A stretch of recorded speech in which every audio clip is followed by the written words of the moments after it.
New ইয়র্কের Jackson Heights থেকে আপনাদেরকে স্বাগত জানাচ্ছি। আমি খালেদ মহিউদ্দিন। আজ আমরা একটা বিশেষ সাক্ষাৎকারে আমরা আপনাদের আমন্ত্রণ জানাচ্ছি।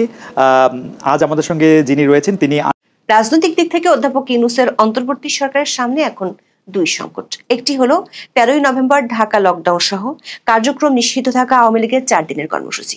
দ্বিতীয়টি হলো সরকারের 3 মিত্র দলের মধ্যে জুলাই সনদ বাস্তবায়ন ও গণভোট নিয়ে মতবিরোধ। সরকারের পক্ষ থেকে বেঁধে দেওয়া 7 দিন শেষ হতে চলল, কিন্তু জামাতের পক্ষ থেকে দেয়া আলোচনা প্রস্তাব ফিরিয়ে দিয়েছে বিএনপি। তাতে পরিষ্কার হয়ে গেছে, সরকার উদ্যোগ না নিলে রাজনৈতিক দলগুলোর পক্ষে নিজেদের মধ্যে আলোচনা করে সিদ্ধান্তে আসা আর হচ্ছে না।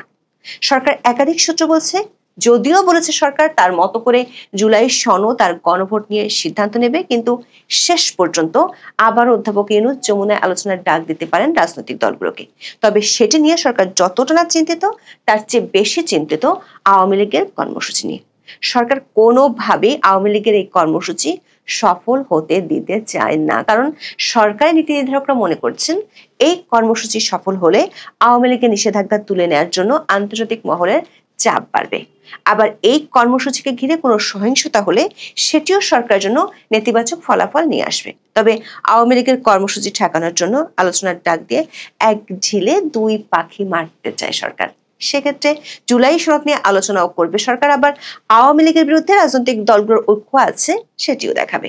তবে আগের মতো অত সহজে সরকারের কৌশল খুব বেশি কাজ করবে বলে মনে করছেন না সরকারের নীতি নির্ধারকরা। বিস্তারিত জানতে চলুন যাওয়া যাক বিশ্লেষণ।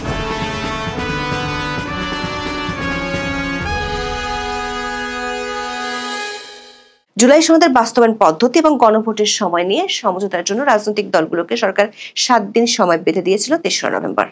তার মানে 10ই নভেম্বরের মধ্যে রাজনৈতিক দলগুলোকে নিজেদের মধ্যে আলোচনা করে একটি একক সিদ্ধান্ত নিয়ে সেটি সরকারকে জানাতে হবে।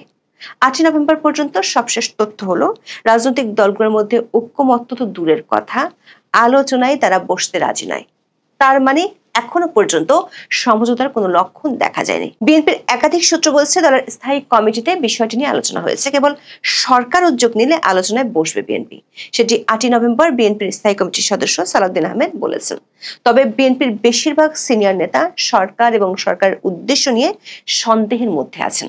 স্থায়ী কমিটির বৈঠকে বিষয়টি নিয়ে খোলামেলা আলোচনাও হয়েছে এবং জুলাই সনদ নিয়ে বর্তমান পরিস্থিতি তৈরি করার জন্য সরকারের সমালোচনাও করেছেন নেতারা।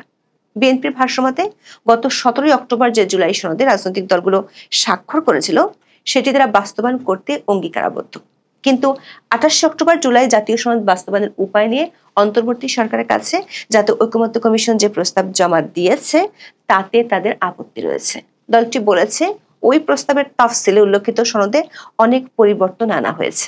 এছাড়া সনদ বাস্তবায়নে গণভোট কবে হবে তা নিয়েও বিএনপি ও জামাত ইসলামের মধ্যে মত ভিন্নতা রয়েছে। বিএনপি সংসদ নির্বাচনের দিন গণভোট করার পক্ষে, অপরদিকে জামাত ইসলামে চায় আগে গণভোট করে জুলাই সনদকে আইনি ভিত্তি দেওয়ার পর তার আলোকে জাতীয় নির্বাচন অনুষ্ঠিত হবে।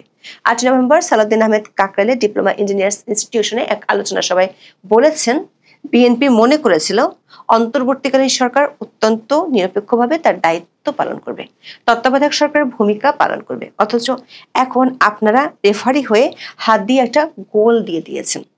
এখন বলছে রাজনৈতিক দলগুলোকে সিদ্ধান্ত নিতে হবে 7 দিনের মধ্যে, না হলে তারাই সিদ্ধান্ত নেবে। দলগুলোকে এভাবে সময় বেঁধে দেওয়ার এখতিয়ার অন্তর্বর্তী সরকারের নেই বলে মনে করে বিএনপি।